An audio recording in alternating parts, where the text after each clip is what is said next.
Hello everyone and welcome to this session.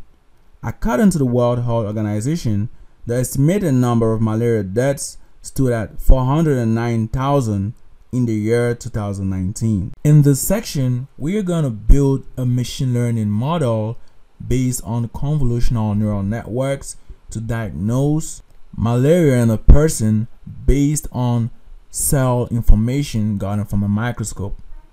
In this section, we'll start with loading this data. After loading our data, we are going to visualize this data, process this data, build a model suited for this data, then train this model, and finally evaluate and test our model.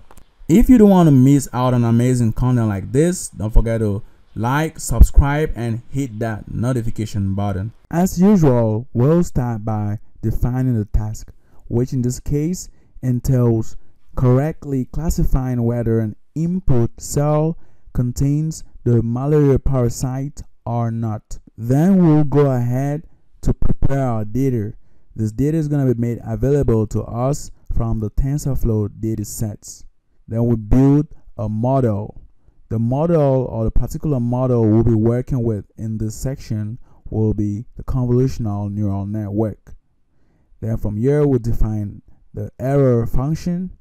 We'll go ahead and train our convolutional neural network. We'll check out on some performance measurement metrics like accuracy, F1 score, precision, recall, and many others. Then we'll do validation and testing. And finally, we'll take as many corrective measures as we can. In essence, what we want to do is to build a model like this, which takes as input this segmented cell from a thin blood smear and say whether this segmented cell right here is parasitized or unparasitized. We're supposing you have no medical background, so we'll briefly look at how malaria diagnosis is related to those segmented blood cells. To start, we get infected by malaria once we are bitten by a mosquito. These mosquito bites usually lead to the passing in of Plasmodium falciparum parasite into our blood system. And so to diagnose whether a particular person has got the malaria or not, it's important to get that person's blood. Here you see how the medical practitioner has to select the finger to puncture, usually the third or fourth finger. Then to obtain this blood, you puncture the side of the ball of the finger.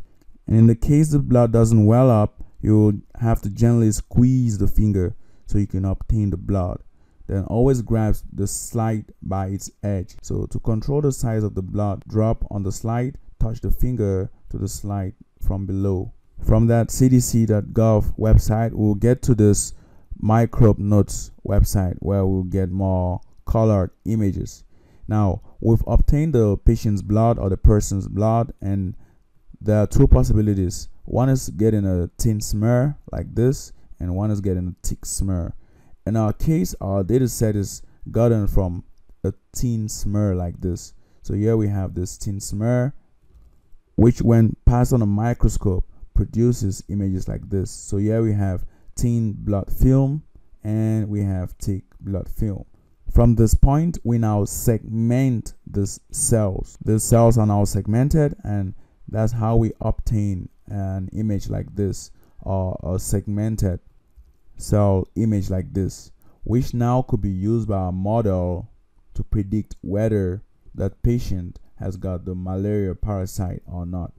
It should also be noted that we're dealing with a classification problem, since our output can only take two discrete values.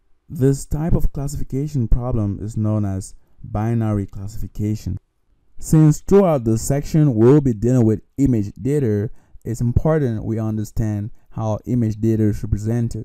So here we have this image of this bird, and then when you zoom in, this is what you get. If you zoom in again, you should have this. So this tells us that this image right here is formed by combining all these little boxes we have right here, and these boxes are known as pixels. That said, here we could localize this pixel. We have this pixel, this one, and so on and so forth. So basically, this image is made of all these little boxes, which we call pixels.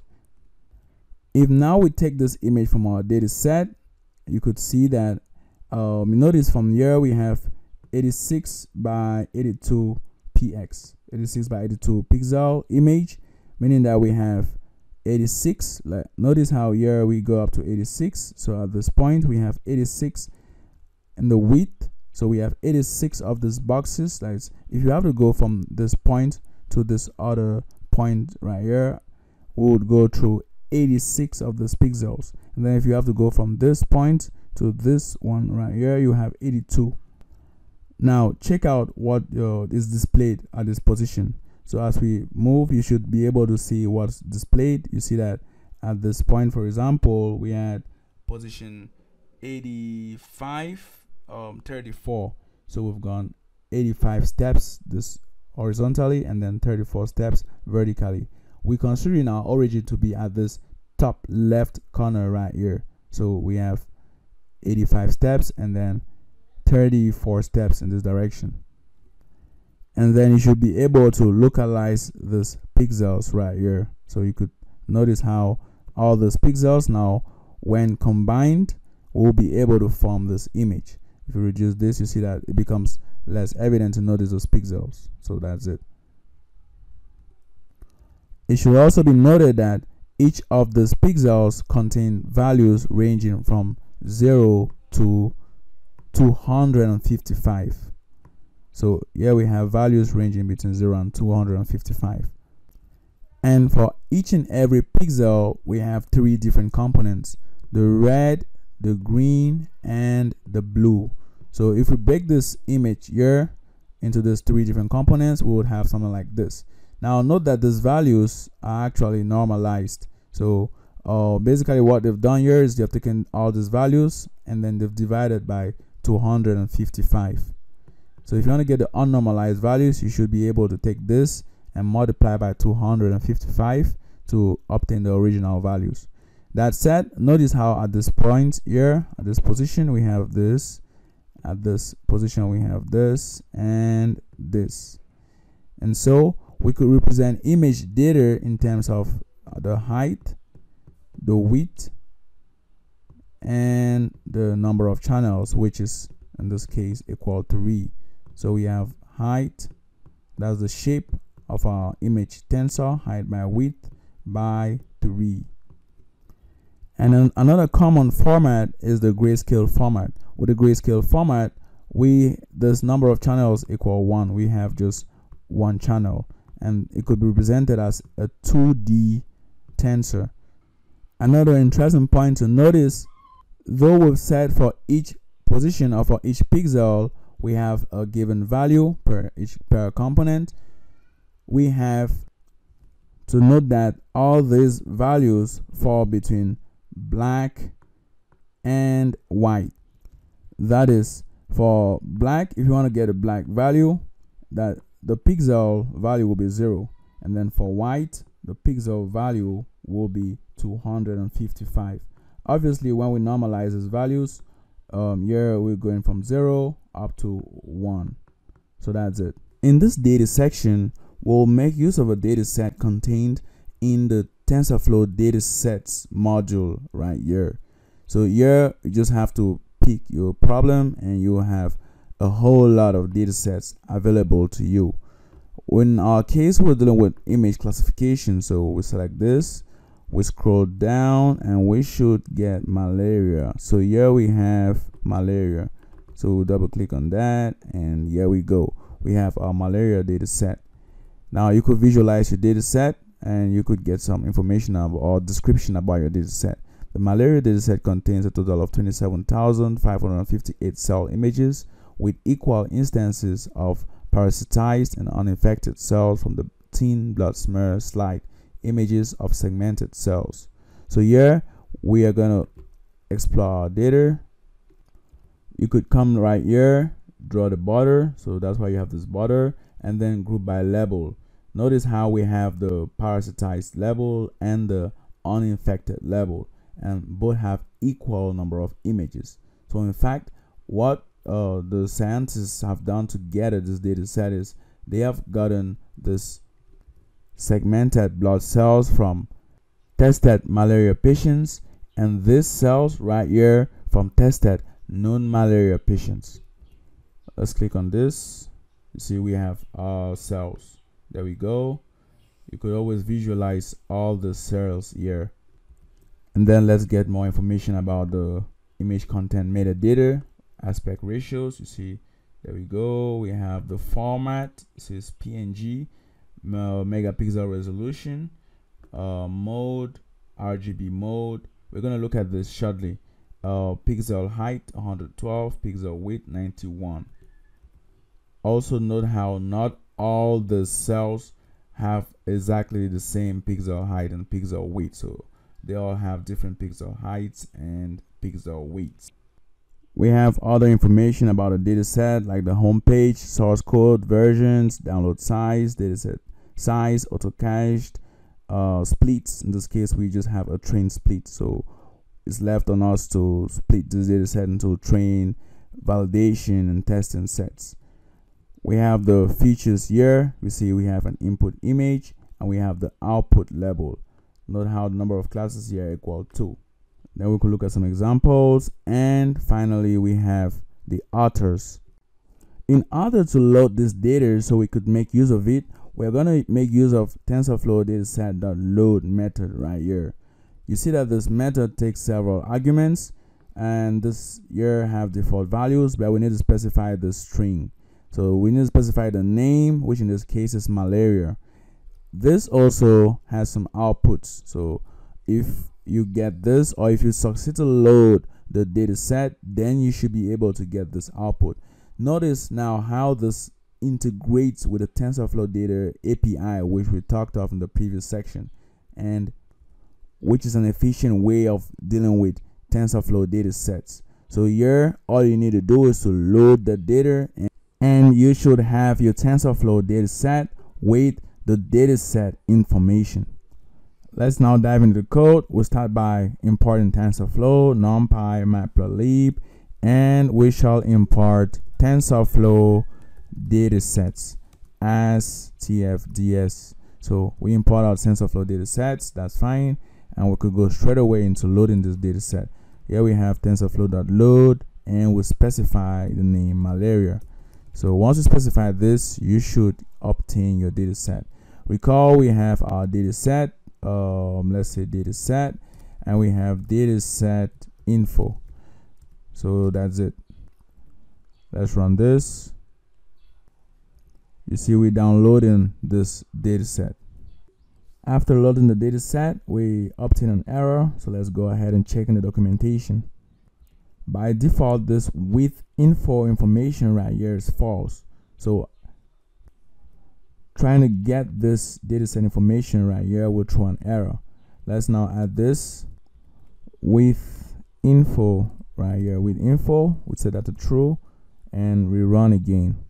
So you see that now all is well. We have our dataset. We have our dataset information, which we could check out right here. So we have dataset, and then we have dataset info. That's it. Clearly we see our prefetched dataset. We have the image and we have the label. So we have for data in dataset, we're gonna print out our data, and then after this we just take a break. We could also do for data in dataset.take. So just to take one element of our dataset instead of doing this. Let's take this off. So let's run that now. We have an error. We told the object has no attribute take, and that's because let's run the dataset again. We run that, and you see we actually have this dictionary made of the train, which is our dataset, and then we have the types. So let's specify we want to get just the train right here. We have dataset train, and we will run that again. So now we have our data. You see we have this 103 by 103 by 3. That's our image. And then if we scroll down, you see we have the label. So you see it's 1. Let's scroll back and let's say we take 2 values. So let's take even 4 values and see. So we have those 4 values. You see, let's scroll down. You see here we have 1. Scroll in, we have this other one, 0, different levels, different images, and here we have 1, and here we have 1. So that's it. We see how we obtain the images and the corresponding labels. We now pass in more arguments like the shuffle files, as supervised, and the split. Here we have a more elaborate explanation of how we can work with a split. You see, we want to split our data set into, say, train and test. You could do this, you could simply pass this, or you could specify the percentage of the training set on the whole data set, and you could also specify the percentage of the test set. So there we go. We simply add as supervised. There we go. True. Shuffle files. There we go. True. And then finally we specify the split. So we have our split. That's it. We are gonna paste this out. We have the train test, so we could just simply do train test. Let's take this off. So for now we have the split train test, and let's run this. We obtain this error telling us that there's an unknown split test, and that the splits we have here should be part of this list train. Now actually, in other data sets available in TensorFlow data sets, we already have the train test split, and in those cases we could make use of this kind of split. Now we only have the train, so here is needless even put in the split. Or you could just, let's just take this off. Let's take this off now, and you'll see this should work fine. So that's it. So we have our training set. We'll split this separately, and since we've shuffled the files, now if we run this, we'll notice how the shape is going to change because our files are now shuffled. So let's go up, scroll this up. There we go. And you see we have different files, whereas when we don't shuffle, or when we set the shuffling to false, you would always have the same image at the same position. So that's it. Info specified, and that's fine. In order for us to create this here, that's to create the train, validation, and test sets, we are going to make use of the take method and the skip method.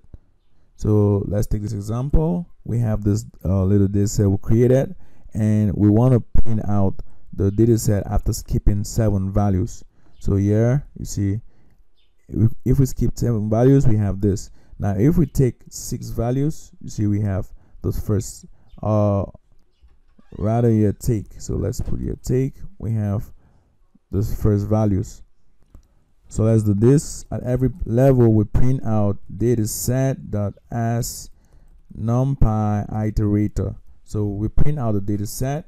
We have dataset take. We take the first values. Let's define this percentage or the ratio. We have the train ratio is equals, say, 0.8, val ratio equals 0.1, and the test ratio equals 0.1. There we go. We have the train ratio, validation ratio, and test ratio. Now we are going to pick this up. So we have the length of our data set. We could, let's comment this part and then print out this length. There we go. We have length of data set, and as you could see, we have 10 elements. So when we run this, you have this elements here, and our length equal 10. Now that's set.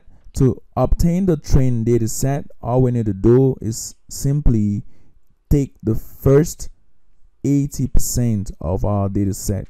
So here we're gonna have this, let's say, train data set, and then we take 0.8 times the length of let's define this. Let's say we have length data or dataset size.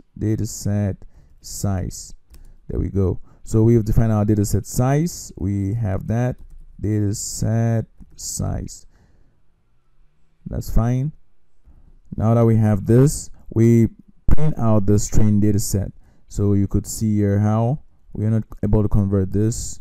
So let's cannot convert 8 to eager tensor of type int64. Right here we're supposed to pass in an int, so let's have that. There we go. Okay, so we see that we have the first 8 elements right here. We have this 8. Now we have gotten this 80%. Let's take this, let's say we take this to 60. So let's reduce that, and you have this 60% right here. Let's modify this here. So let's now have the train ratio.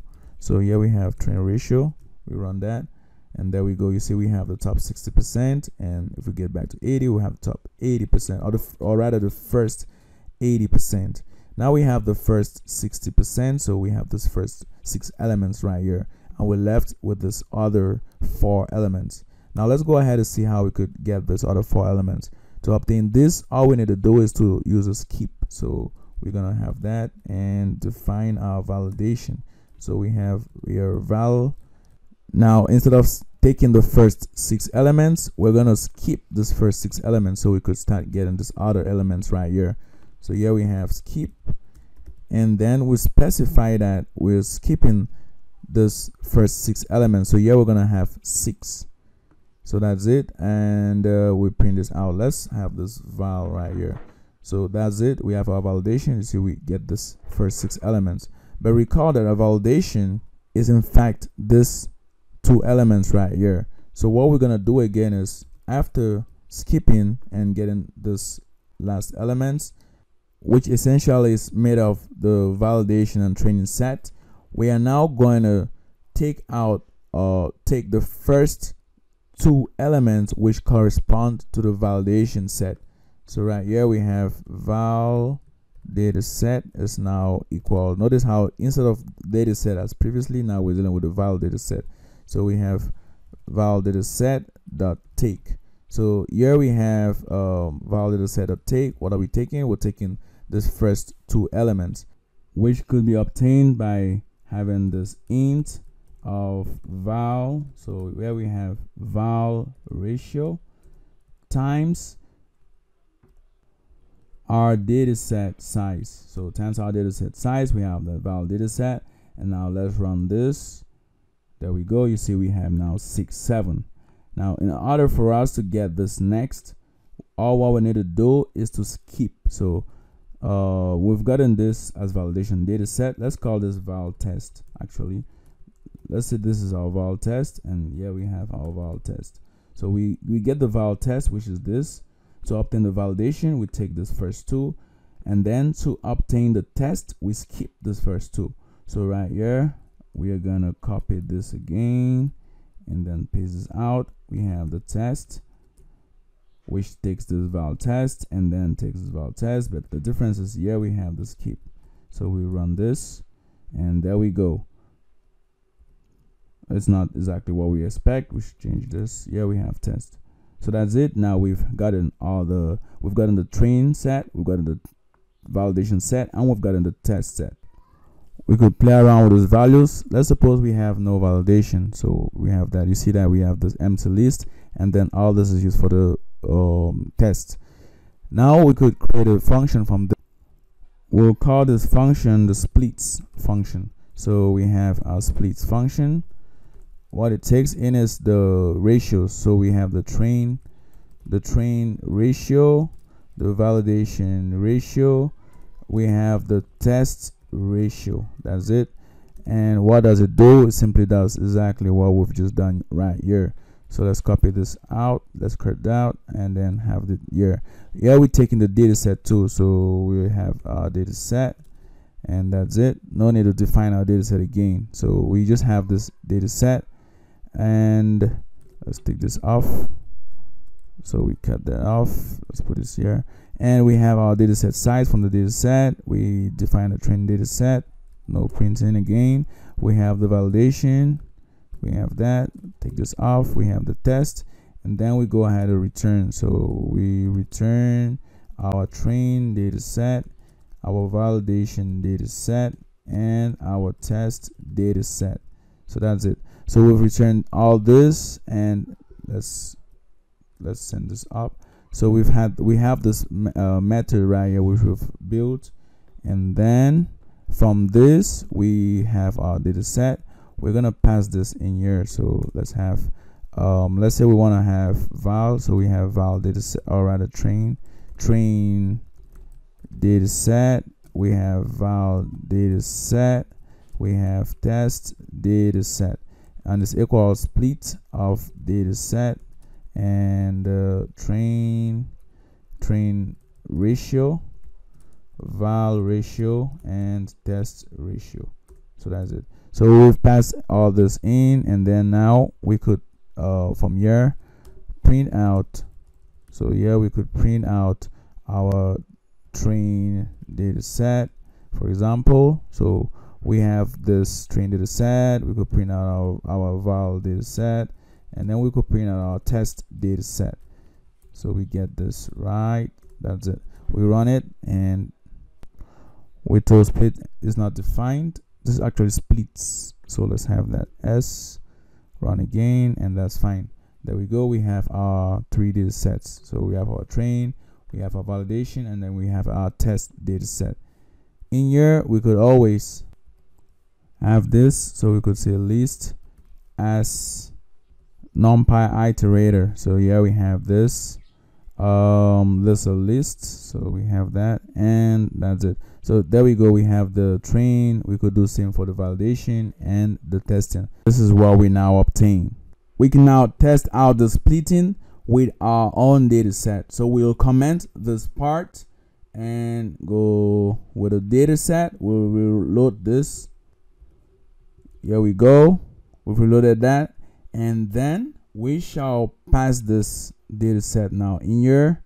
So we should have this. Let's rerun this, run this, and that's fine. So now we have this error: list object has no attribute take. To better understand this error, let's run this cell right here. You see, this data set is actually made up of a list. This list is made of the data set and the types. So when we doing this, we actually taking the data, like we're taking all this list dot take. So what we should do, we should pick out just the data set, and to do that, all we need to do is to specify here that we are picking out just the data set. So that's it. We've picked out a data set. We could now run this. Before running this, let's make sure we take out just an element, because running that full data set is going to be very time consuming. So let's take this one and take this out right here. So that's fine. Now we run this, and with a little. Now, as you could see, you have this right here. That's the image and the label given to us. Notice how we have this empty list, because we've set here that we want our validation ratio to be equal to 0. So since we have this at 0, we have the empty list for the validation. So our validation is actually empty. Now you could modify this. Let's take 0.1, 0.1, and right here 0.8. We rerun that, and here's the response we get. So that's fine. We have the validation, train, and test set, which are non-empty lists.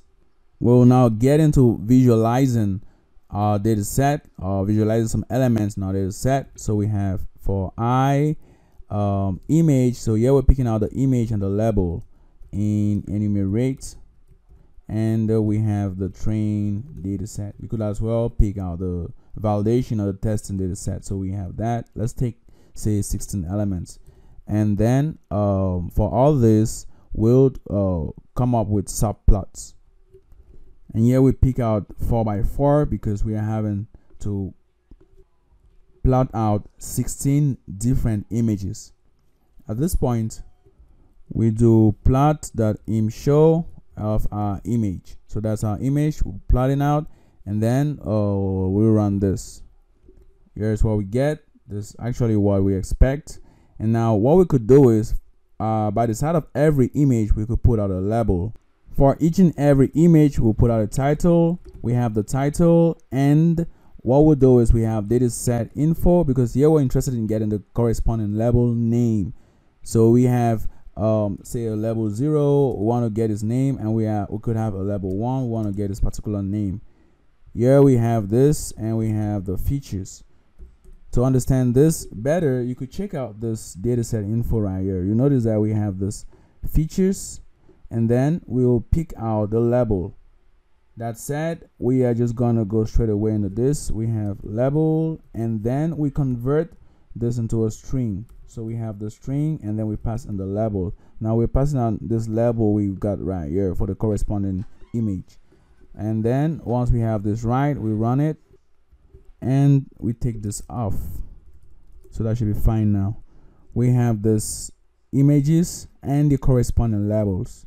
You can see how this is parasitized. This, for example, is uninfected, but this isn't very clear. So let's take off this, plot that axis.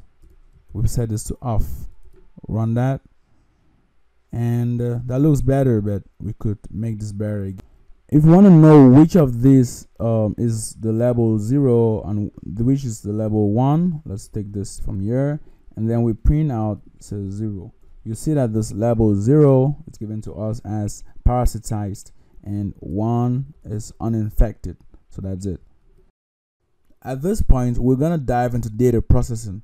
Our data processing unit for now will be made of 2 parts. The first part will be the resizing part. So if we have an input image of say 102 by 102, that's width and height, we could have this.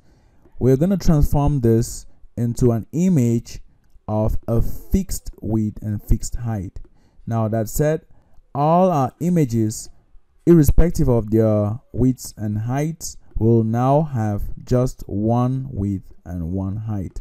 In this case, we'll consider an image size of 224, so our width and our height will be converted to 224, and subsequently we'll see why we're picking this image size right here. After this resizing, our next part will be on normalization. So we'll have an input image which will normalize such that all the data falls in a given range. Here we have the standardization process and we have the normalization process. In this case, we are going to use a normalization process, and we're going to explain why. In the previous example on the car price prediction, we actually work with standardization. In standardization, each value is subtracted from the mean and then divided by the standard deviation. That's actually each value on each and every column of X right here is being standardized based on its mean and the standard deviation. As you'll notice, these values, for example, are normally distributed. That is, we have a mean value on average value, and we have a standard deviation or range of values where most of times our values will fall in. So it's going to look bell-shaped like this, as we've seen before. We have the mean, and then we have a certain standard deviation right here. And that's why if you look at X2, you wouldn't have say 5,600, 7,100, and then here, for example, come and have a value like say 12. This isn't very typical, since most of the times these values fall under a given range, and there's a certain average value for which most other values just fall around. So that's why it's typical to have these kinds of values. Let's take this off. For the next, you'll notice how these values fall under a given kind of range, and with this too. Now this is for when we're dealing with standardization, and that's why previously we used this actually. Now in our example here, the image pixels can take values between 0 and 255, and here there is really no mean value or some average value, unlike here where some kinds of values have a higher probability of occurring. That is, we have a higher probability of having say 3000 under this column x2 as compared to with the column x1, and here we'll have a probability of having a value like 10 as compared to this other column right here. But with the pixels, all these have equal probability of occurrence, so it's typical to have there's really no typical value here. We could have any value between 0 and 255, and in these kinds of cases it's preferable to use normalization. Now in our case we have x mean as 0, so we have x minus 0 divided by x max as 255. We have 255 minus 0. This also is called rescaling. So here we will rescale x such that we have x equals to x divided by 255. So this is the transformation we are going to do on our data after it has been resized. Now that said, since we're dealing with the TensorFlow data API, we are going to use this map method to help us in this pre-processing. So there we go, we have train data set. We'll start first with the resizing. Train data set equal train data set dot map, and then we'll call this resizing method, which we shall define. Let's add this and put this up here. So we have our resizing method. This method takes in the image and the label. So we have our image and the label right here, but note that we're doing processing on only the image. So we're going to pass this in, and then we're going to resize this using the resize method, which comes with TensorFlow images right here. So we have TensorFlow image, and then we have this resize method. Here you could see the arguments which are passed. For now we'll focus on the image and the size. We will also note that you could change the method used in resizing, but for now we use this default values given to us. So that's it. We are going to return the image. So let's have our TensorFlow image dot resize, and it takes in our image, and then we have the image size.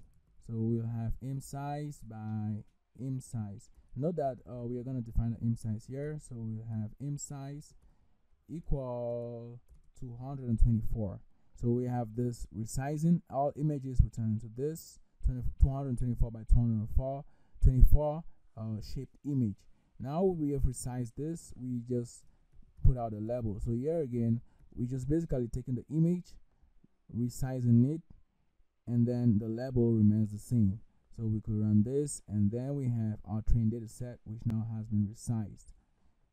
That's it. We could say for data in train data set, we're going to print out, oh, let's take one value. So here we take just one value, and we have our, let's say image, actually image and the label. We print out the image and the label. Let's run that, and there we go. You'll notice that the shape of this image is going to be 224 by 224, irrespective of whichever or which image we pick, and then we have its label, which remains unchanged. Notice how this is a float 32, unlike previously where we had an unsigned int. Now you could always do casting right here to modify this depending on what you're working on. So that said, we're done with the resizing. We could now look at rescaling. So let's put this as resizing and rescaling. So we have resizing, resize, let's just say resize, rescale. So our resize rescale function is such that after resizing, we rescale by dividing by 255. So we divide all our values by 255, and our label remains the same. We run this, we run that. Here is resize, rescale. There we go. We run that, and then we have this. So that's fine. Just as we did before, that's in the previous section. We're gonna shuffle our data. We're gonna put this in batches, and then you do prefetching. So all this was explained in the previous section. Now we'll specify our batch size. So we have batch size equal 32, and we'll replace this about batch size and prefetching is done automatically. We are now ready to build our model, and up to now, neural networks have been performing quite well. We had seen previously that if we have 3 neurons, that's 1, 2, 3 in the input, and in the output we have 3 neurons too, then there will be 9 different connections here, and hence 9 different weights plus the bias. But for this example, let's consider only the weights. So we have 9 different parameters for 3 inputs, 3 outputs. And if here we have 5, considering only the weights, we would have 3 times 5. That's 15 different parameters. Now, if we're dealing with an image like this one, so let's consider this image, which is 224 by 224 by 3 image, 3 for the 3 different red, green, and blue channels. So we have this input image now. So unlike previous examples where we would have features, or specifically in this case input features, which do not contain as many elements as this, we now have this case where if we want to count the number of features or the number of pixels, we would have 150,528 different input features to take into consideration. Hence, instead of having a total number of 3 right here, we're gonna have 150,528 different values. And if we want to do the same computation, which got us this number of parameters, we would have 150,000 times 3. That's approximately 450,000 different parameters. Now, what if we modify this number of neurons right here and take, say, 1,000 neurons in this output right here? We would see that we'll move from 150,000, or rather from 450,000 to 150 million different parameters, where each and every parameter has to be trained and optimized.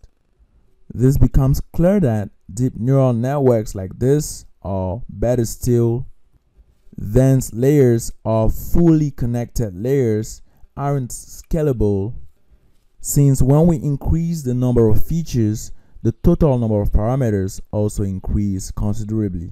Hence, we need to build a type of layer, unlike this one, where each neuron isn't connected to all the previous neurons.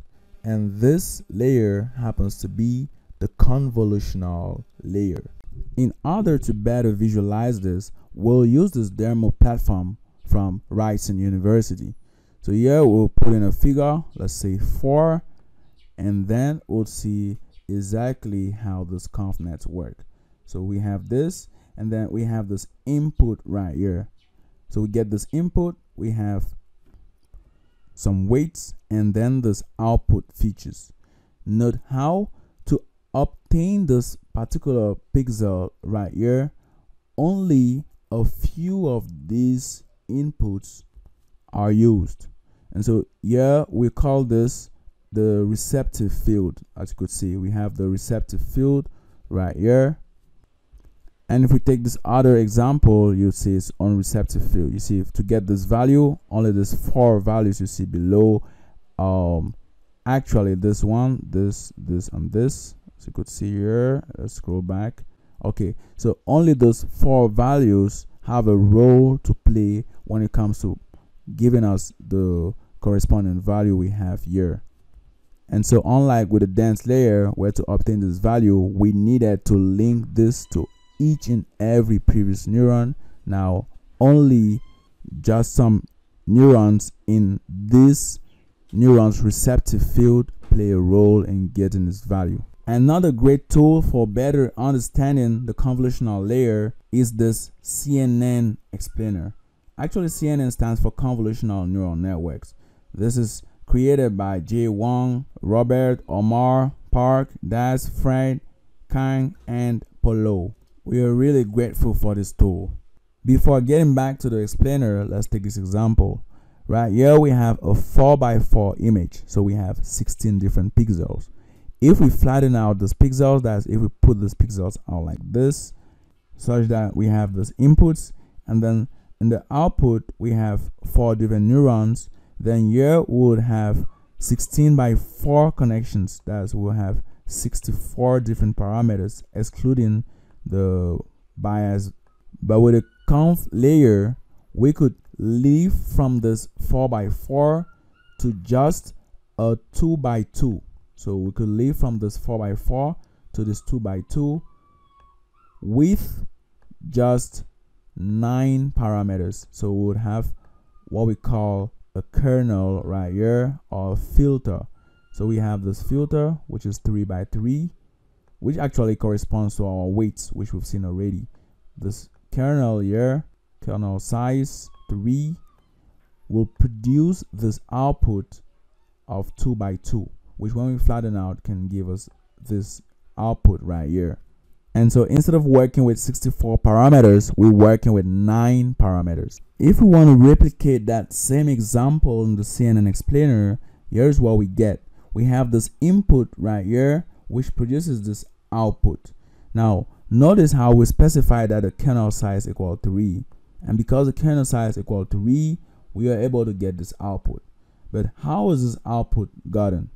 You would see that at this top left corner, we are going to fit our kernel, which is of size 3 by 3. So we put in our kernel right here, and then we take each and every value of our kernel and multiply it with a corresponding value in the input. To obtain the first value, you see how we pass this kernel on the input. So at this top left position, we've passed the kernel. Notice how we have a 3 by 3 kernel, which is passed on this input, and we have the output right here. Then to get the next position, to get this next output, you see how this kernel is passed on this next part of the input. And the way we get this next part is by simply sliding through the image. You see how we left from this, we slide that through the image, and we got this next output.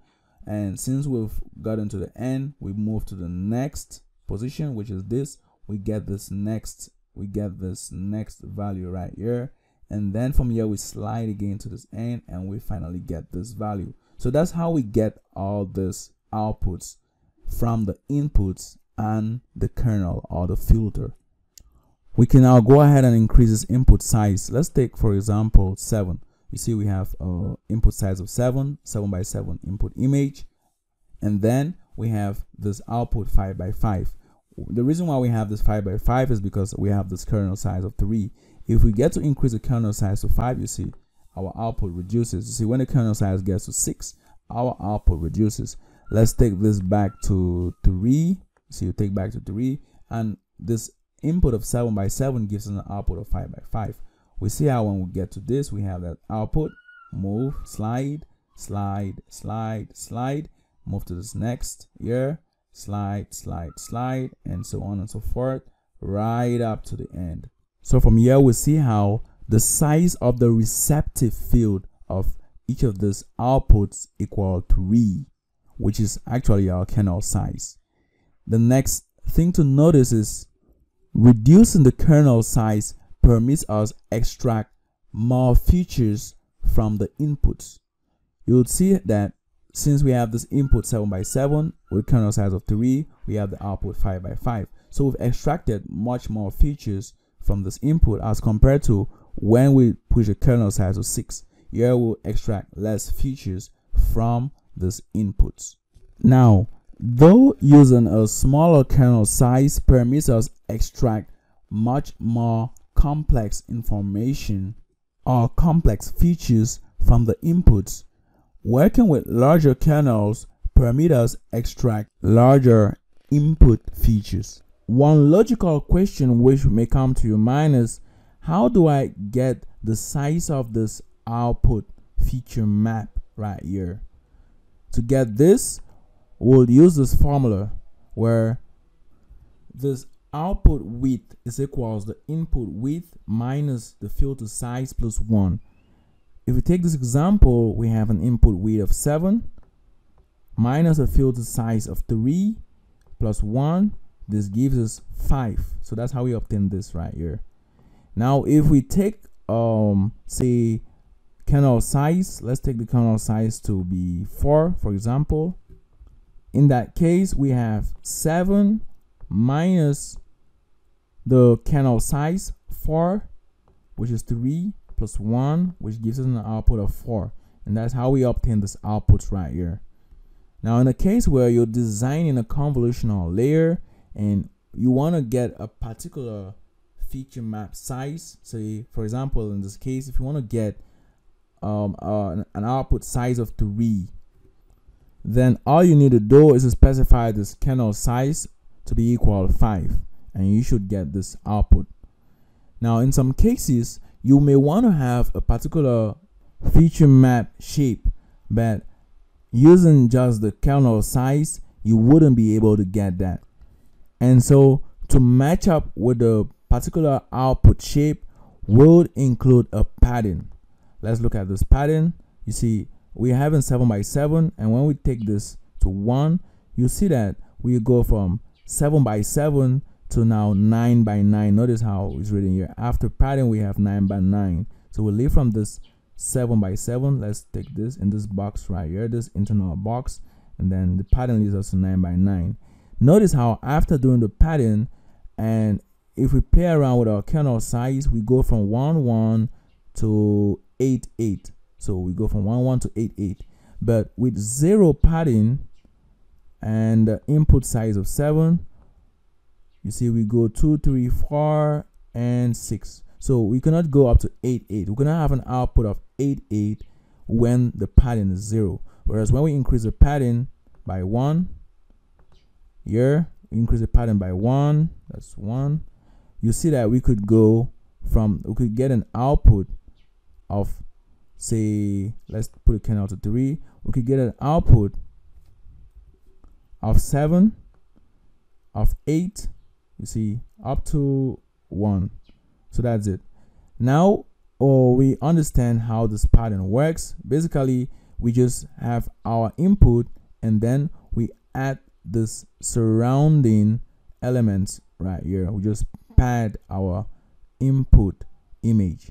Now the pattern generally we use is the 0 pattern, though there are other pattern methods, but the 0 pattern is one of the most common since it's easy to use and it's computationally less expensive to work with. So that said, here's our pattern, and then we also have another advantage of working with a pattern, which is that of ensuring that the corner pixels have an influence on our output features which are generated. Now let's take this back to 0 pattern. We have 0 pattern and we have this input image right here. If we're doing an image in which most of the information or most of the relevant information is centered, then there is actually no issue, since this filter right here will go through each and every pixel we have where we have this person in the image. Now if we modify this image such that we have a person's, let's suppose we have a person's face here just at the corner of the image, you'll see that unlike with this image where this person was centered and that our kernel was able, or our filter was able to pass through each and every part of this image, with this one we have a different scenario. We've just modified this so it looks similar to what we had here. Now what we could do is, if we monitor the number of times this filter goes through the person's head, we would see that we would have here 1 time because our filter passes here once. The next time after the sliding we will have this, so 2nd time. The next time after this other sliding will lead to this 4 times. So at least it passes through the head, and then here we have 5 times. No, we have 1 2 3 4 times actually. But in this case, since we are on the borders, you see we have this 1 time, and that's practically all. So we see that in this example, or in this case where we are on the borders, this influences the outputs in a smaller way or exerts less influence on the values we get in this feature maps which are generated. So in an example where this, let's suppose an example where all this wasn't there, and that where our information lies most is this, you'll find that it would have been better to at least pass through this head region, just as we did with this here, where we passed through the head region 4 times and we're able to extract very useful information from this image because our filter goes through this many more times. Now to remedy this situation, we have the padding. You see that when we increase the padding, so let's take this to 1, we've increased the padding, let's increase the padding to, oh okay, yeah, let's fix to just 1. Anyway, we just increase the padding to 1, and then we'll retake that example. Now retaking the example, we'll see that if we maintain our filter size of 2, this filter here will at least touch the head, although slightly, and then the second one does this twice. So in this case, our filter touches the head twice as compared to previously where it touches the head only once, and hence this useful information has more influence on the output features which are being generated right here, and which is very important, as practically that's what we're trying to do. We're trying to extract information from this input and pass to the output. Another hyperparameter which we could look at is the stride. Now note that for now we've looked at this one, this, and this. So here's what we call the hyperparameters. We have the stride, and we'll understand shortly how this works. For now, we're dealing with a stride of 1. Why 1? Simply because you just slide in through one step before going to the next. So you just slide 1, 1, 1, and so on and so forth. Now, if we move this to 2, we start from this position right here. Let me fix that. You start from this position. There's a problem. We get back to 1 and back to 2. You notice that as we go to 1, this turns blue, and then to 2 it turns red. And the reason why it turns red is because there is no valid output, or there is no whole number which with a stride of 2 can produce an output. So in fact, what we're going to do is we'll modify this input right here. So modifying this input, this works now. So it's possible for us to leave from this input of 6 to this output, but with a stride of 2. So let's now understand how strides work. We start with this. Notice now how we're going to skip 2 steps instead of just 1 step. So as we go, you see we skip 2 steps. Notice 2, 2, and that's it. So we move to the next. And now even moving downward, you see it's not like with a stride 1 where we just had 1 step. Like with a stride 1, we just did this 1 step. But with a stride 2, we're going 2 steps below. So that's it. Now that said, increasing the size of our stride actually reduces the size of our output, and hence reduces the amount of information we extract from the inputs. And so in general, we get better results by working with smaller kernels and smaller stride values, since we're able to extract more information from our inputs. Generally, the kernel size is used as 3. The kernel size of 3 is generally used in practice, and a stride of 1. So we may decide to use padding or not. And the new formula when we include the padding and the stride is given as such. So we have the output equal the input size minus the filter size plus 2 times the padding divided by the stride plus 1.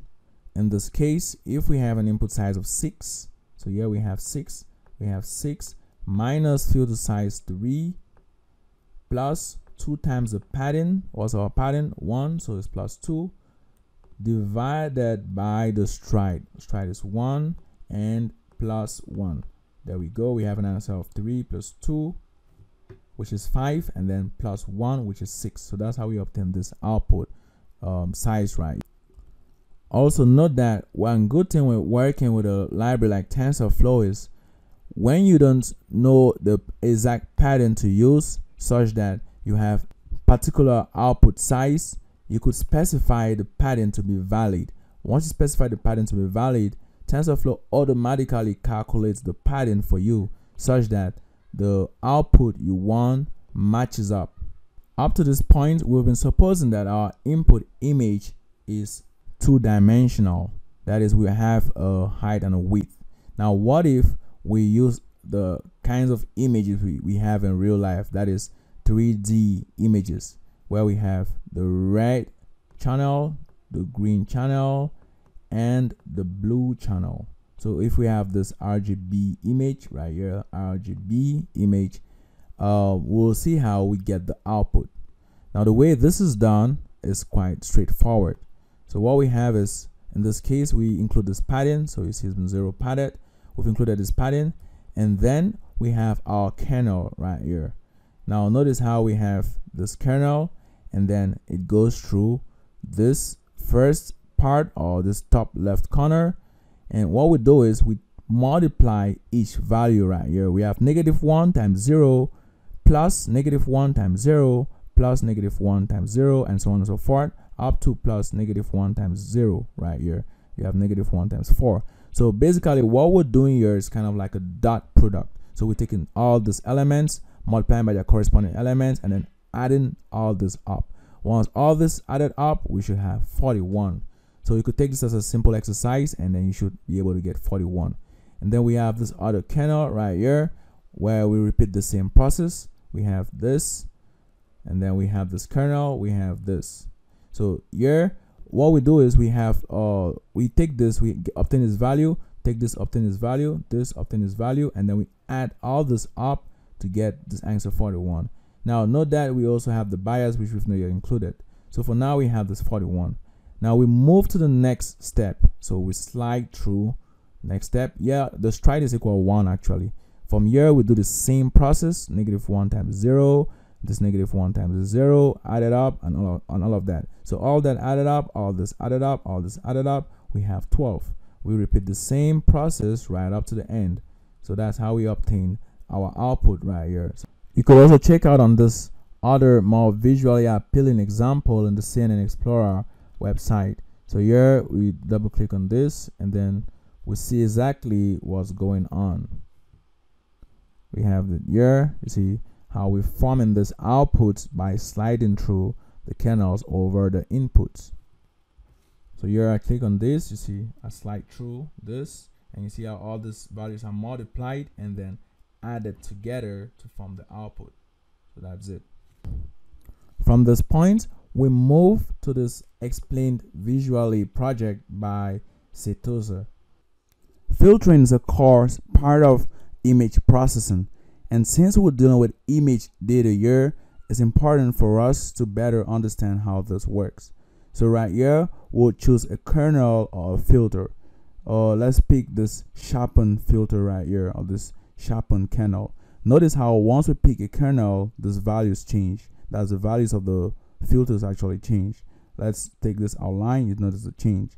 Now let's keep this outline, and then we notice that every time we hover over this input image, we have the values right here.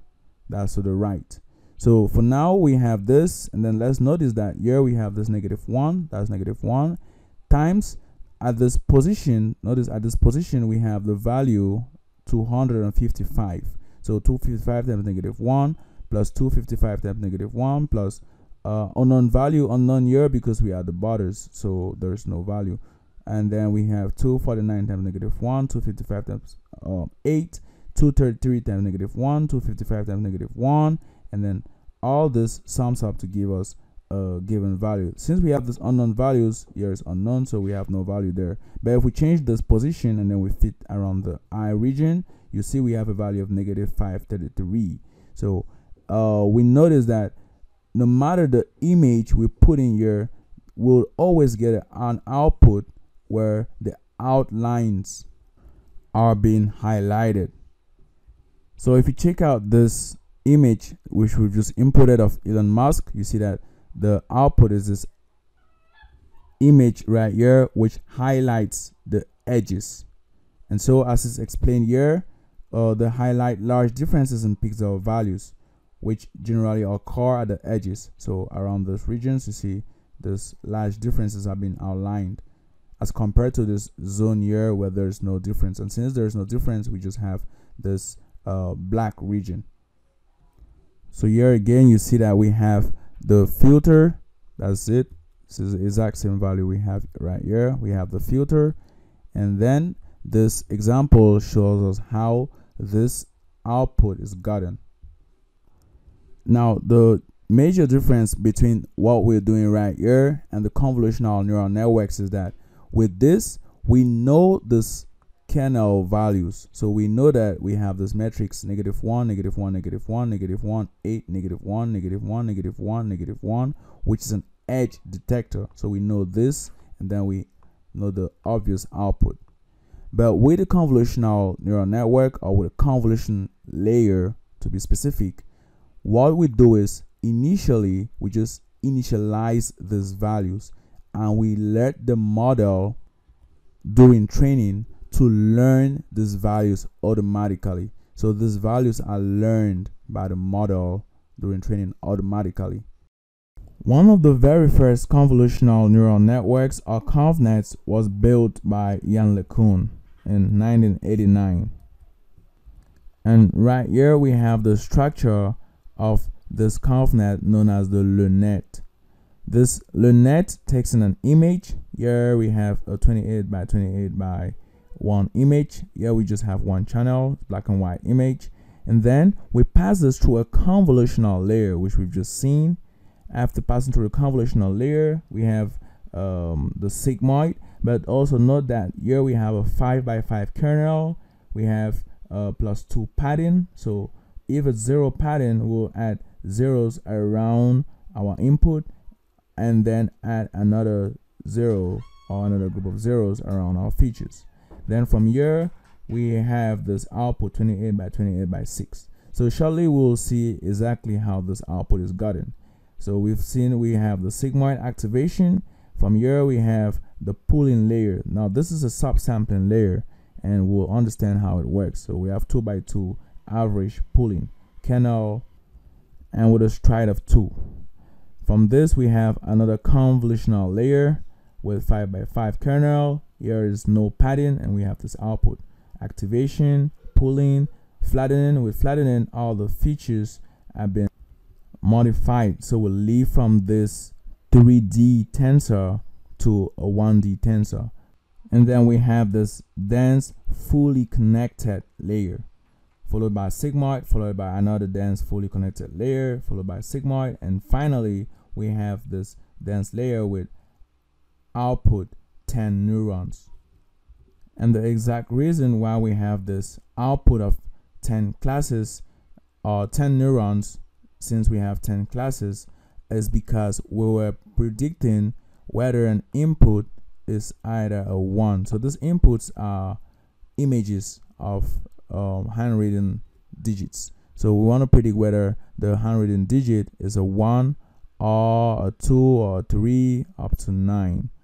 And so here we have this, and then we also have a 0, so that makes 10. So 0 to 9 gives us 10 possibilities, and that's why we have 10 different classes right here.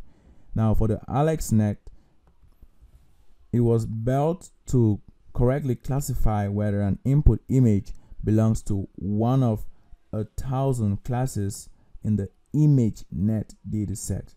So here we have this AlexNet with a different architecture, as we could see right here. And now we'll go ahead and understand how all these outputs are gotten.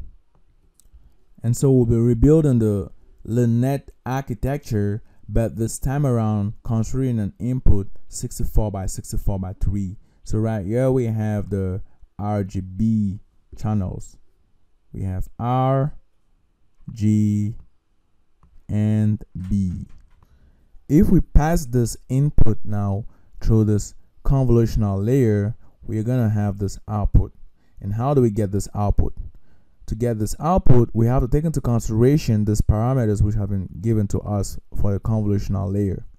That said, the filter size is equal to 5. So we have here filter size of 5. There is no padding, stride equal 1, and then the number of filters equals 6. We'll calculate the number of parameters shortly. Anyway, these are the 4 most important parameters. So here we have this, and this is what we call our filter. We have this filter.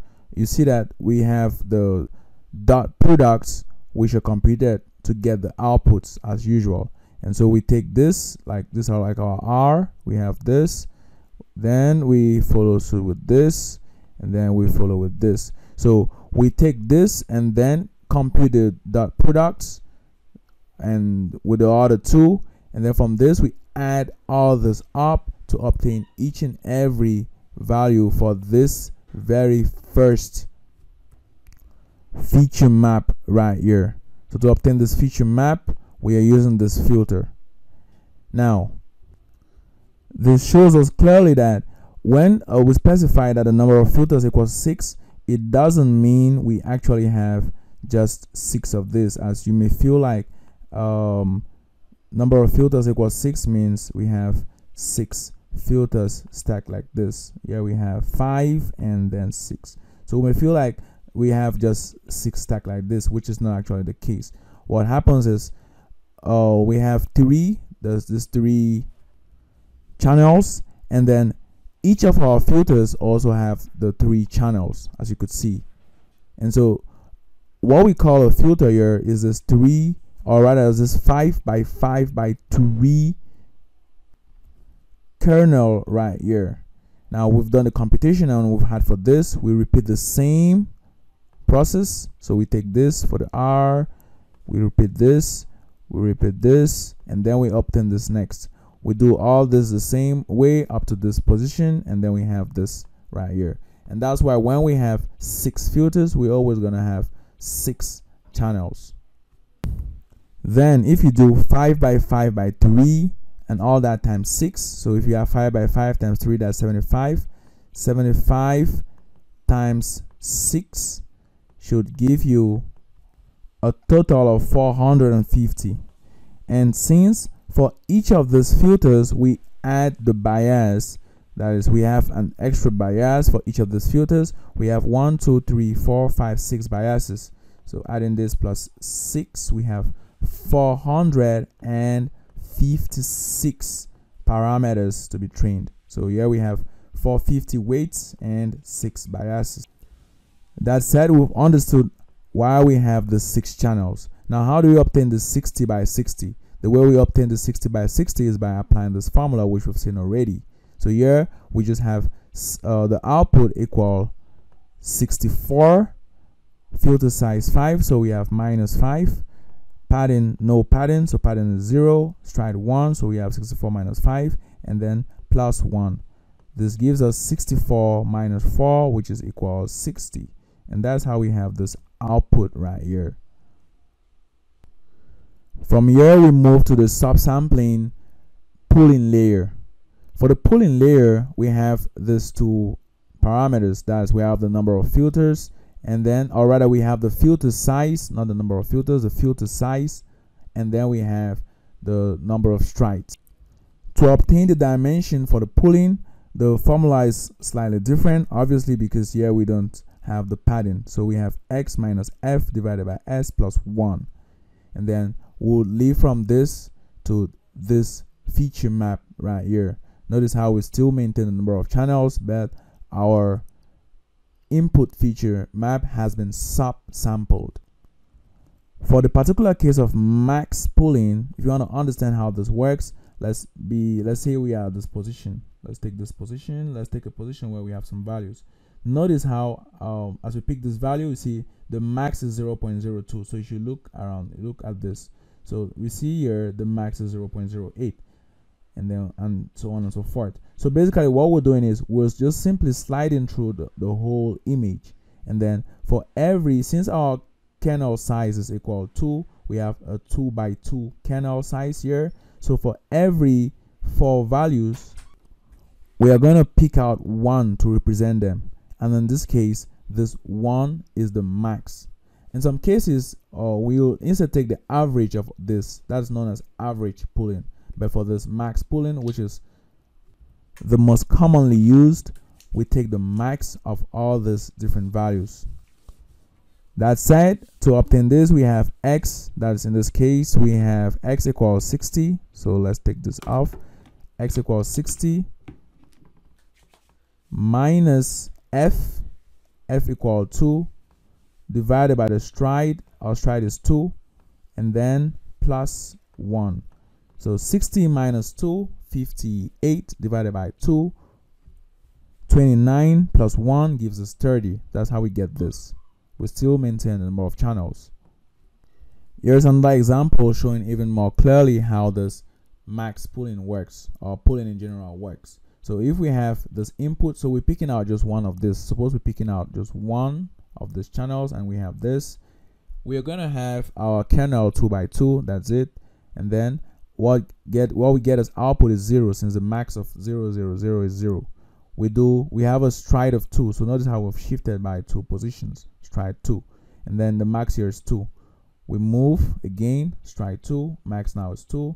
We move, you see max is 1. You move, max is 0, and then you go to the next, max 3, and so on and so forth. So that's how we obtain this new feature map right here. Notice how we have this is 5, 10, 5, 10, and then here we have 5. So we leave from 10 by 10 to 5 by 5.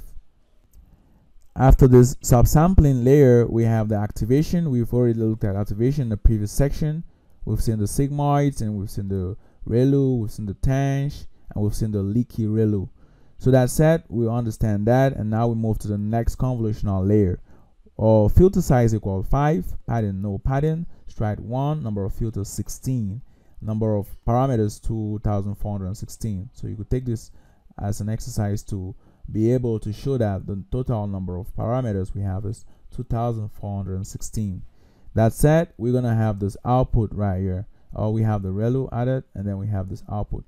So we have this output 26 by 26 by 16. Recall, number of filters dictates the number of channels right here, and not the filter size. It's the number of filters. And then this 26 by 26 is gotten by using this same formula we've seen already. From here, we have another subsampling. We've understood that already, and then we flatten all this out. So after doing the subsampling, we have this 13 by 13 by 16. When you multiply all this, it should give you 2704. And this is what we call the flattened layer. So we pass this through a flattened layer to obtain this. Now this takes each and every value we have here in our feature map, and then just simply places it in this one dimensional output right here.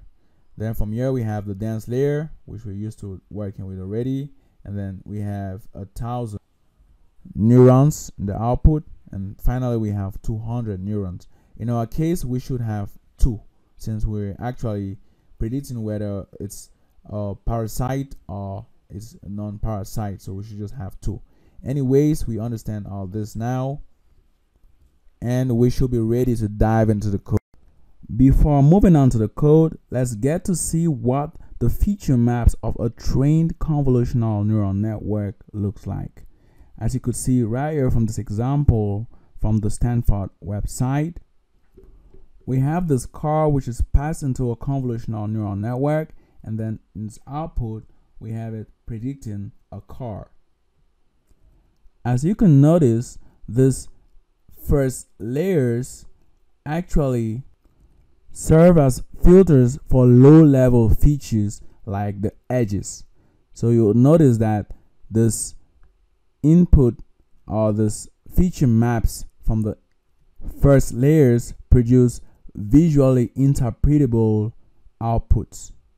Now you will notice also that as we go further or deeper, we have these outputs which are less visually interpretable, and the focus more on high-level features like the car parts, which permit us correctly classify that this image contains a car. And so the first layers are for feature extraction, and then the last layers are for classification.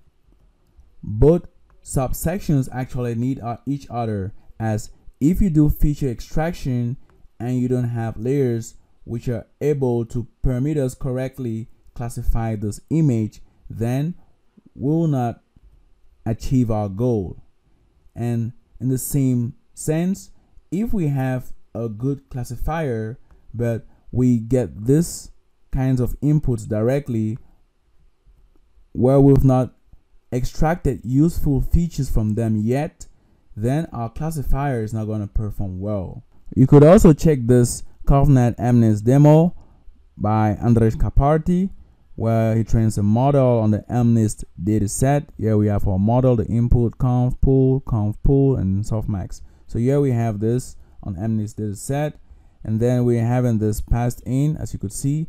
Notice how in this first layers, the feature maps actually contain much more visual content as compared to this final layers right here. See, if you look at this final layers, you see that we have these feature maps which instead contain content which permits us say whether a particular input belongs to a particular class.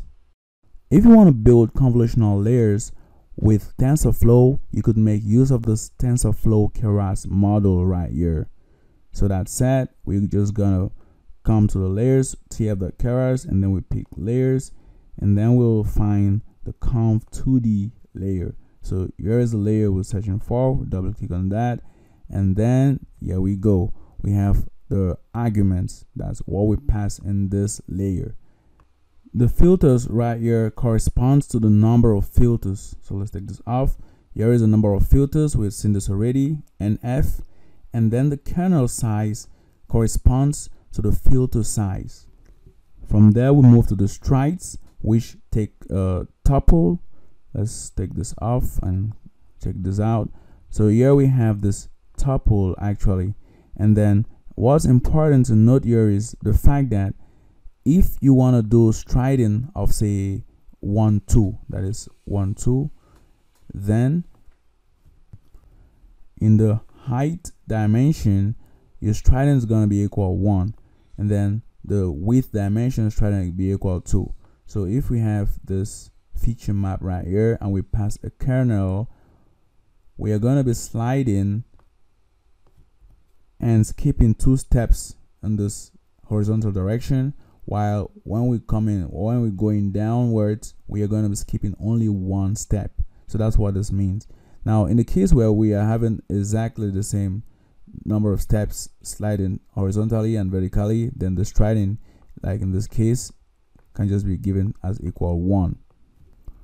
From there we have the pattern. By default the pattern is valid. Here we're told that for the pattern, if the pattern is valid, it means there's actually no pattern, so we have 0 pattern. And then when the pattern is same, the result of the pattern, or we pad it with zeros to ensure that the input dimension equal the output dimension. Also note that this is only possible when the stride is equal 1. So that said, if we have a feature map like this, let's say we have 60 by 60, and then we want to pass this through a conv layer to get an output feature map. And if we want this output feature map to be the same dimension as the input, that is 60 by 60, then all we need to do is to specify that the pattern is same. So once we have this, the output will be the same as that of the input. From here we have the data format. Now note that there are generally 2 kinds of data formats. That is, we have height. So for an image we have the height, width, and then the channel. So if we have a 224 by 224 by 3 image, then we actually making use of this data format. Now we could also use this format where we start with the channel. So we have the channel by height and by width. And so here we have 3 by 224 by 224. Note that by default we have the channel last. So by default we have this first convention last right here. But if you want to take this convention, all you need to do is to specify that you're working with the channels first. Then from here we have the dilation rate. So we'll look at this GitHub repository by Vidou Moulin, where he uses animations to explain how convolutions work. You could scroll down and you would find the dilated convolution animation, which when we click on, we have this. So there we go. We have this example in which the dilation rate is equal to. So the way this dilation works is we have this kernel which initially had no spaces between its values. So we had something like this. We had this 3x3 kernel. And now what we do is we have this spaces or this holes between these different values. And so now what we get is some sort of 5x5 kernel right here.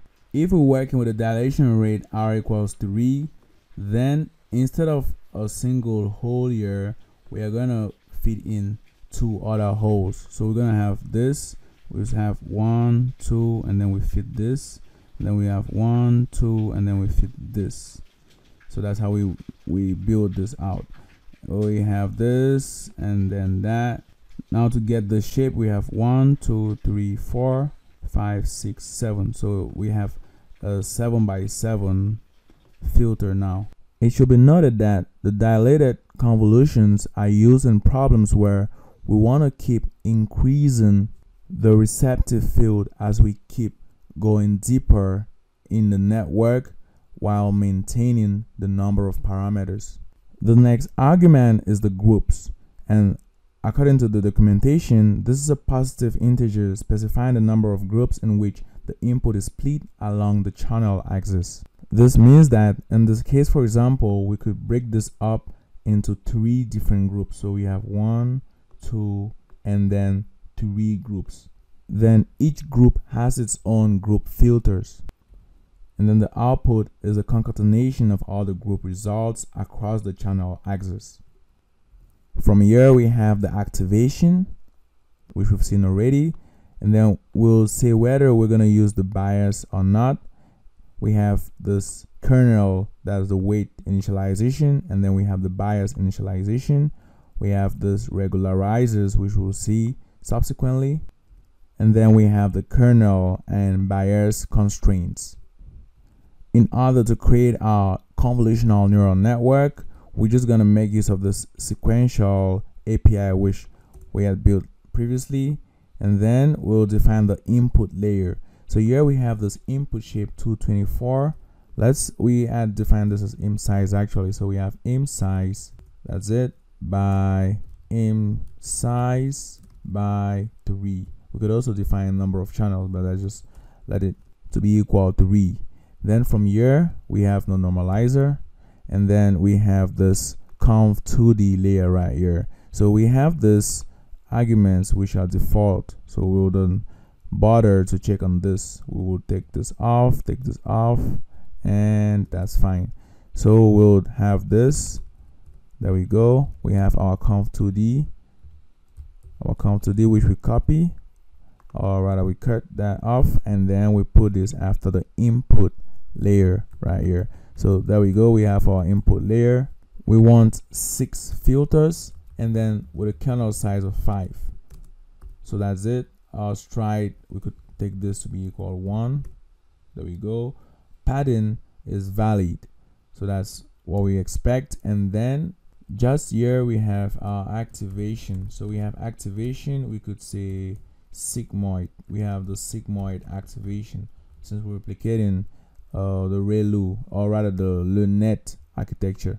So there we go. We have the sigmoid, and that's our conv2d. From the conv2d, we have a max pooling layer. Let's take this off. Let's take this dense layers off. From this conv2d, we have the max pooling layer. Now what we could do is we could just simply import all this. So let's go ahead and say import the conv2d, max pool 2d, and the dense layer. Coming back to our documentation, we could check out on the max pool 2d. So there we go. We have max pool 2d. We'll specify the pool size, which is equal to, and then the number of strides equal to. Padding is valid, and data format, we're not going to specify that. So we have our max pool 2D, and then this pooling size with the strides. We copy that. We actually dealing with a stride of 2, so we replace that. We have a stride of 2. The next step is this one right here, similar to what we had seen previously, with the difference that now we have 16 number of filters. And so we could simply copy this and then paste this out right here. We have conv 2D, max pool 2D, now conv 2D, max pool 2D, and then here we have 16 number of filters. The pattern is valid, activation sigmoid. Then this next max pool 2D is still the same as what we had previously. And so we move on to the flattened layer. We add this here, we have flatten. There we go, and we run that. So while that's running, we just simply come right here and then add that flattened layer. So we have this flattened layer, which is in charge of flattening this or converting this into this 1D output. From this flatten, we now have a dense layer, which is what we've seen already. So we just have to put this dense layer here.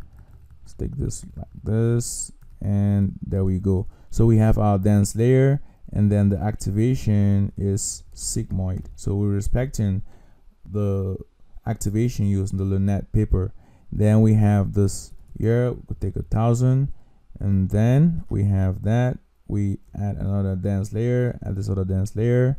Now we'll make sure that as we create this final dense layer right here, it has an output of 2 neurons, since we are dealing with a binary classification problem. So that's fine. Take this here and then run our model. We have it that input layer is not defined, so let's simply add that here. We have the input layer. We run that and then check that out again. Here we go. We have this input layer which we run, which we add, and then we run this now. Everything is fine. So that's it. We have 45 million parameters and no non-trainable parameter. Notice how this dense layer here is responsible for a huge percentage of our parameters. So we could reduce this. Let's take this to 100 and then this to like 10. Let's run that again, and there we go. We have a smaller model this time around.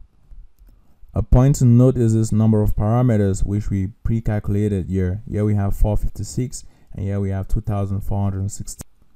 And we'll see how we get exactly this number of values here. For the dense layer, it's quite obvious, as we just have 100 times 10 plus the 10 biases, giving us 100 times 10 is 1000 plus 10, giving us 1010. And then here we have 10 times 2, 20, 20 plus 2 biases, giving us 22. It should also be noted that there was a slight error here, as we don't have, like with this we have 5 by 5 by 3, but here is 5 by 5 by 6, since we have the input number of channels equals 6. So this means this is 5 by 5 by 6, and here is 5 by 5 by 3. All this 5 by 5 by 3 and all this 5 by 5 by 6. And if you take 5 by 5 by 6 and multiply it 16 times, you should have 2416. It should be noted that here we're trying to replicate the Lunette architecture, and this is in no way the state-of-the-art kinds of models we use today. So in the section under corrective measures, we are going to use even better models. For now, let's just work with this. We are done with building the model. Let's now move on to the error sanctioning section. For error sanctioning binary classification problems, we generally use the binary cross entropy loss. Let's look at this formula of the binary cross entropy loss from this ML cheat sheet website. Just as most error sanctioning functions, with the binary cross entropy, we're trying to penalize the model when the actual prediction is different from the predicted value. And so in this case of a binary classification problem, if our actual prediction is meant to be a 1 and our model predicts a 0, putting this in here would have 1 log 0. So we have 1 log 0, and then here we have 1 minus 1. 1 minus 1 is 0, so we will have here 0, 1 minus 1 log of 1, since p is 0, so we have 1 minus 1 log of 1. If we plot out the curve for the log, we would have something like this. We have this plot right here. Here is 1, and then we notice that as we are approaching 0, that's x, and then here we have y equals log of x, and as we are approaching 0, that's as x is turning towards 0, we would have this log which is going towards negative infinity, and so the log of 0 is a very large number. Now with this case we have 0, so this is taken off, and so this means when the actual prediction is 1 and the predicted value is 0, our final output becomes a large number. Now let's modify this. Let's say we have 0 here, and then here we have 1.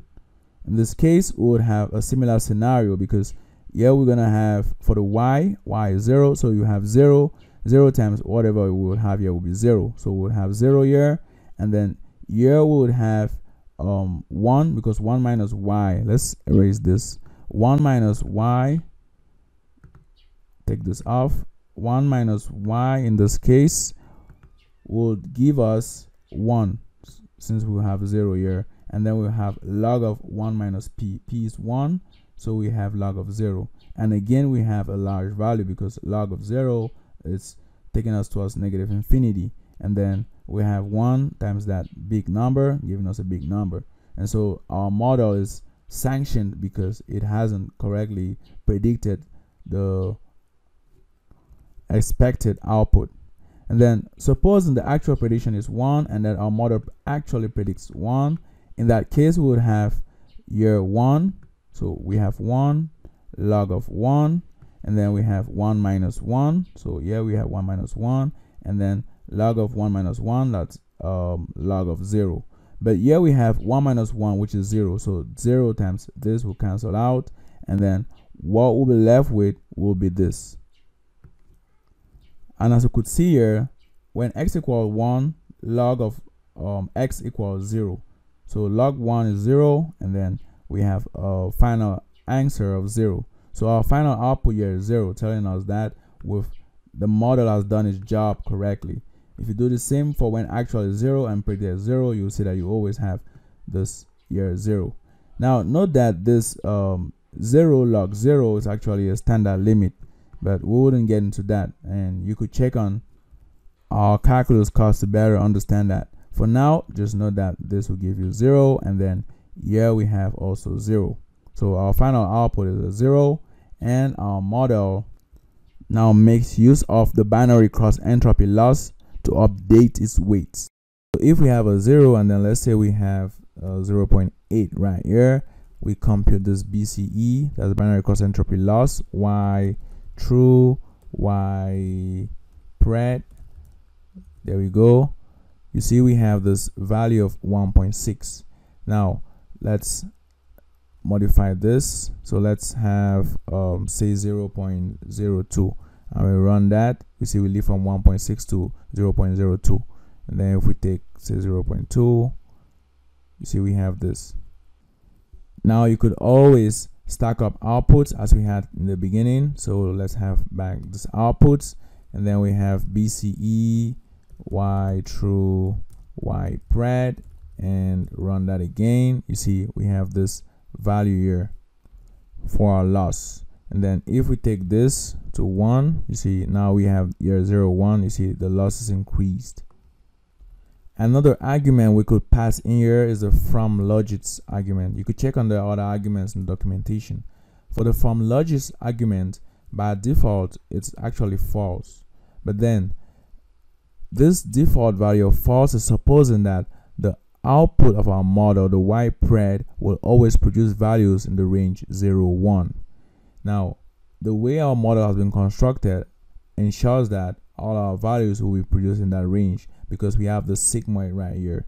And if you could recall, we had the sigmoid which was like this. So with our sigmoid we have this function which looked like this, and that as we increased the value of x, the output was going towards 1. So as we increase the value of x, output goes towards 1.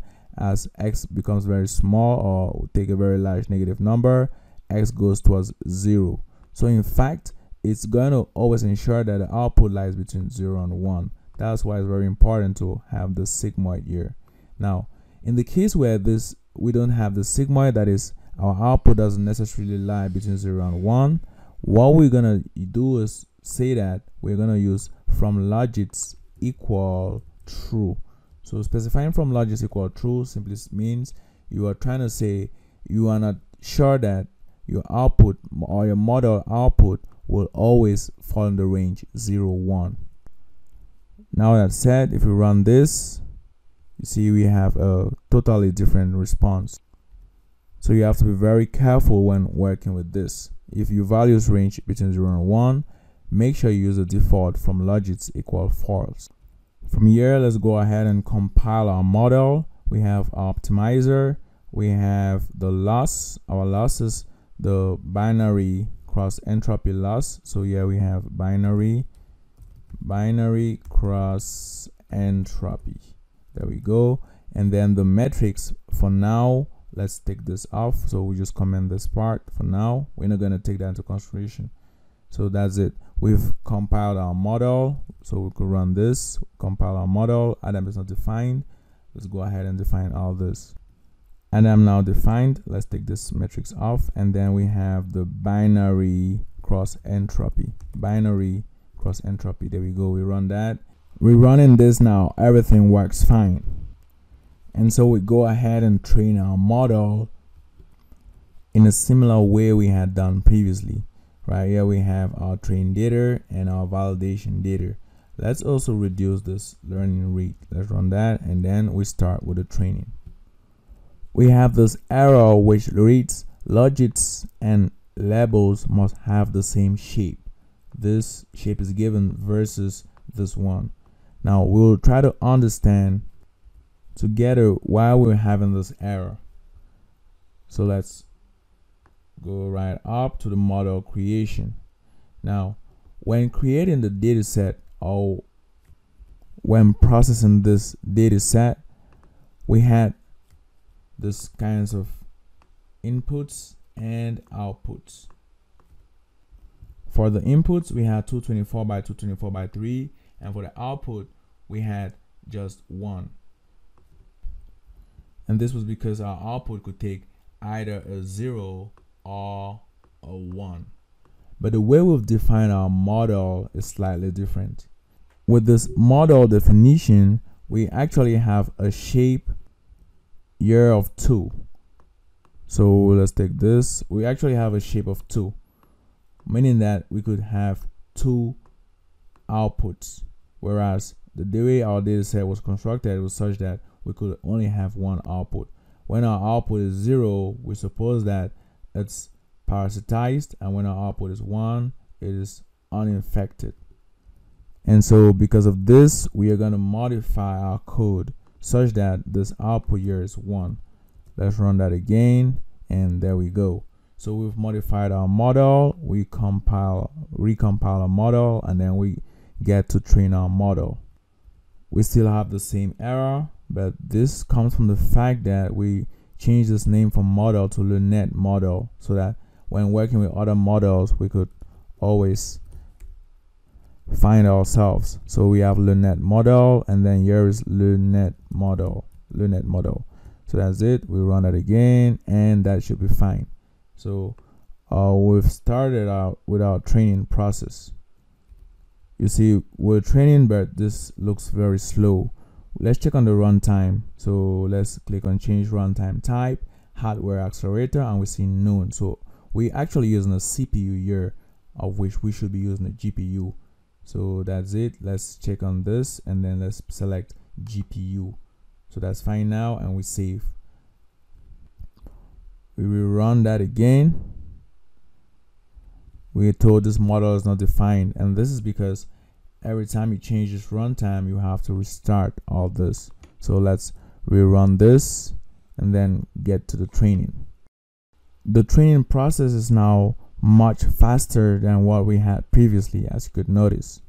And this is because we're now using a GPU. After training, we have this error. Now, the fact that the model trains and then gets right up to the end of the epoch before throwing this error should give us a hint that most probably this error is coming from the validation set, because for the training everything went well, and then at the end where some validation has to be computed to give us the validation loss, we have an error. This means that that validation data set has a problem. So here we have validation train data set, val data set, and then what we notice is that these two are slightly different. So here we've not done the resizing, we've not yet done the pre-processing of the validation set as we did with the train data set. So let's get back and check on that. So right here we have this, we had this. Let's add this code and repeat this for the validation and the test set. So that's what we get, and here is it. Let's ensure that we had no pre-processing before this. So here we had this train, so we have to repeat the same for the validation. Everything we do with the train, we do the same with the validation. And coming back up here, we had okay, everything is okay. So here we need to make sure that this train and validation have the same pre-processing. We have the train and then the validation. So we have validation and here validation. And we repeat the same too for the test. So we have test data set equal test data set dot map resize and rescale. That's fine. We run that, and then we go ahead and check now on this next one. Here we have the batch size defined, the train shuffling, and the batching and prefetching. So here, let's take this off since it's already defined. We have the validation. Here is validation. There we go, validation, and that should be fine. So we have the validation which has been processed. So we've done this, we run this, and then we have the test. We do same for the test. But when we check this out, we see that we are trying to shuffle this test, which is actually a very useless operation since we do not want to shuffle our test set. And then we do not also want to do this batching. So this two already useless, and then the prefetching useless. So practically we don't need to do this for the test set. So that's fine. And then we have train and then validation. Train, validation data set, we run that, and here we go. Now we have this known and known here because we have computed this batching the first time for the training, and then we've redone this again. So it's like a batch on a batch. That's why we have this. So we have to get back and make sure that we're working from this. So we have to rerun this to make sure we have this train data set calculated again. So now we have our train data set, which has been computed from the original data set, and everything should be fine. We've done that, and we've visualized, resize and rescale.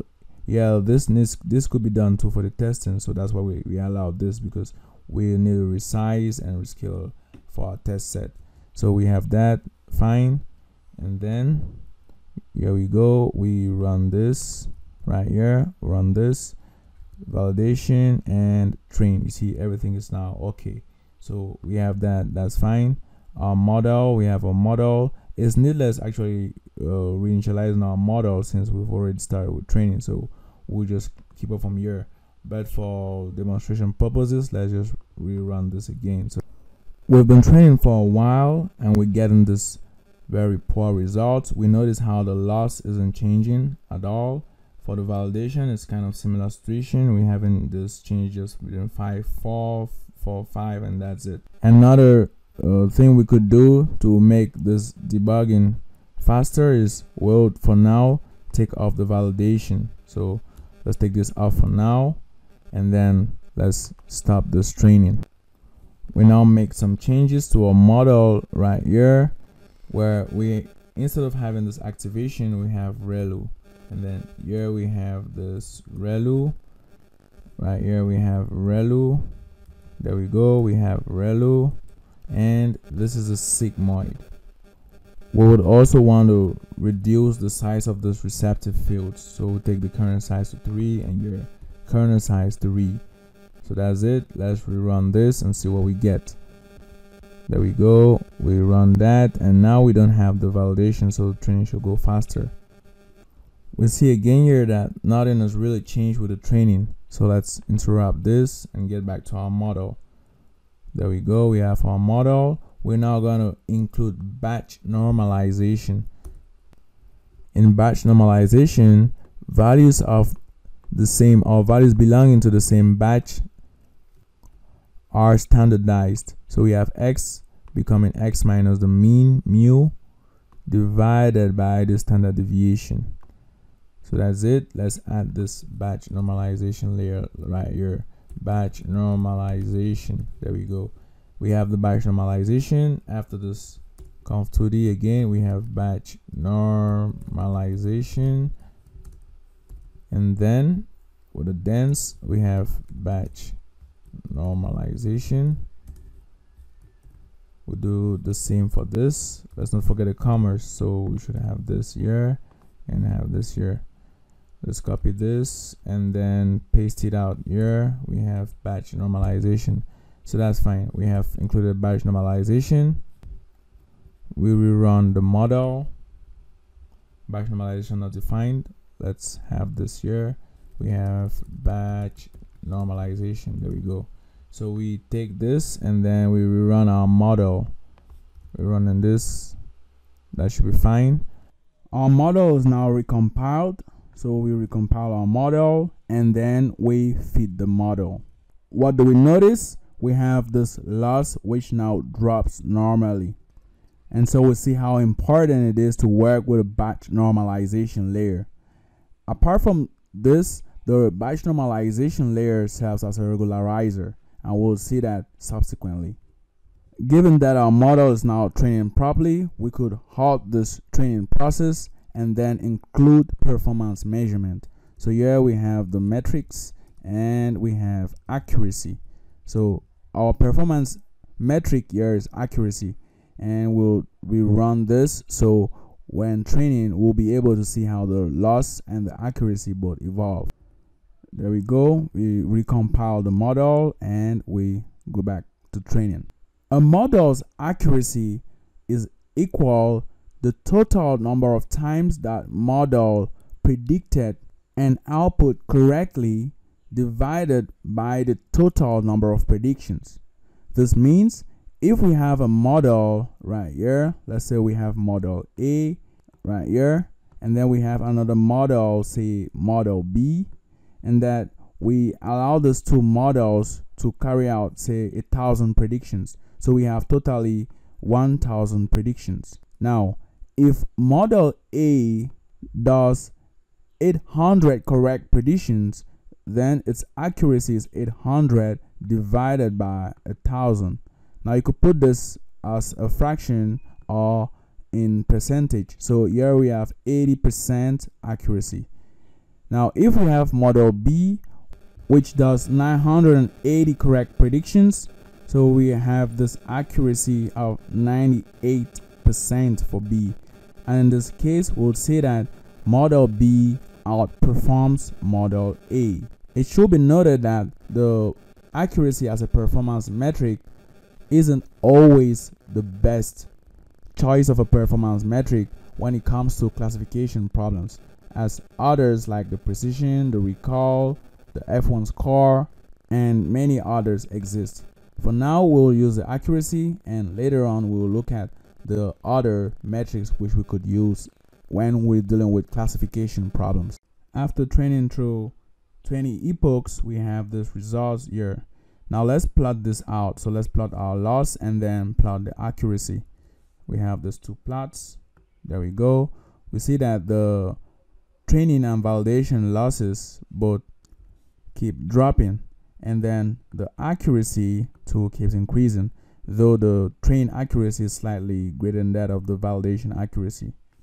Our next move will be to evaluate our model. So let's go ahead. We have LearnNet model.evaluate. We evaluate this model, and here's what we get.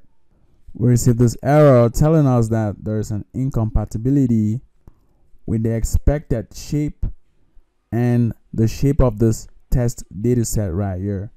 So recall that when building the test data set, that was around this position, when building the test data set, we didn't include this batching.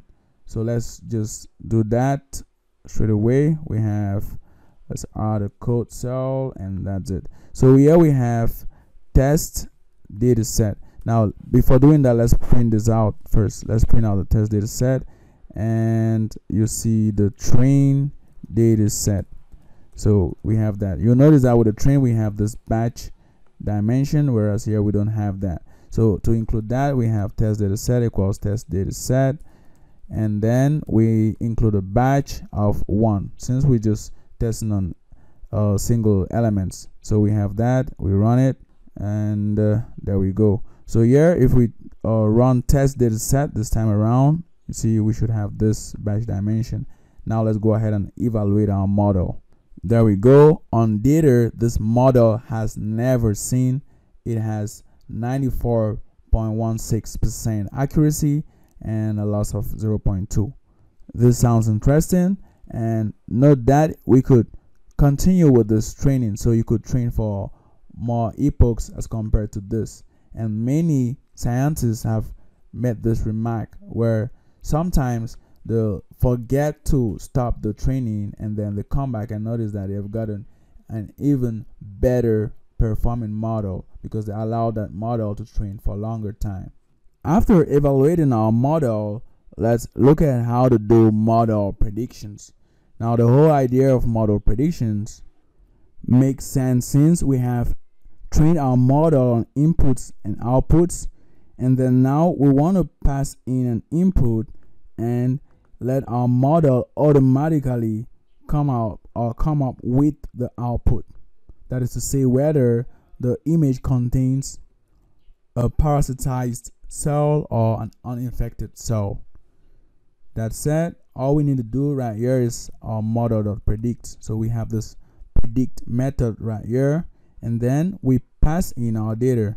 In this case we have test data set, and then we take one value, that's it, and then we pick this up. Now we run that.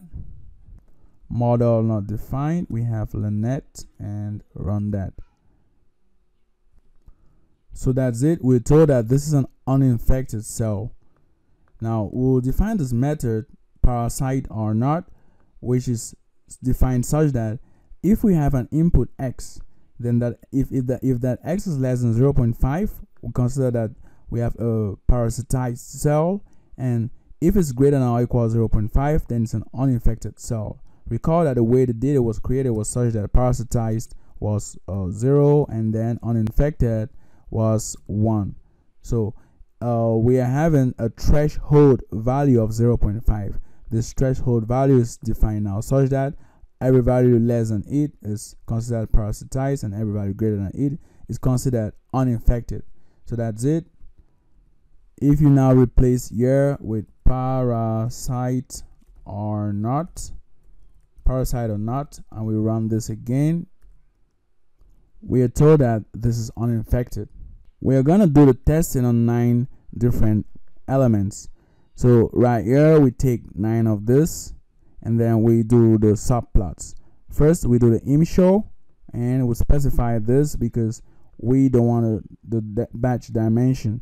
And then we have the title. In this title we have the actual output, and we have the model's predicted output. Now that said, we run this. Here's what we get. We see that for this year we have UU. So the actual and the predicted is both uninfected. UU. Here we have UP, meaning that the actual is uninfected but it predicts parasitized. Here we have PP, correct? UU, PP, UU, and PP. Thank you for getting to this point.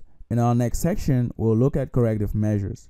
So we'll look at how to load and save our model, how to build other types of models using different APIs, how to use different kinds of metrics, visualizing what our model sees, using callbacks, data augmentation, dropout, regularization, early stopping, batch normalization, instance normalization, layer normalization, weight initialization, learning rate scheduling, custom losses and metrics, ensembling methods, custom training, TensorBot and hyperparameter tuning, weights and biases logs, weights and biases artifacts, and finally weights and biases sweeps.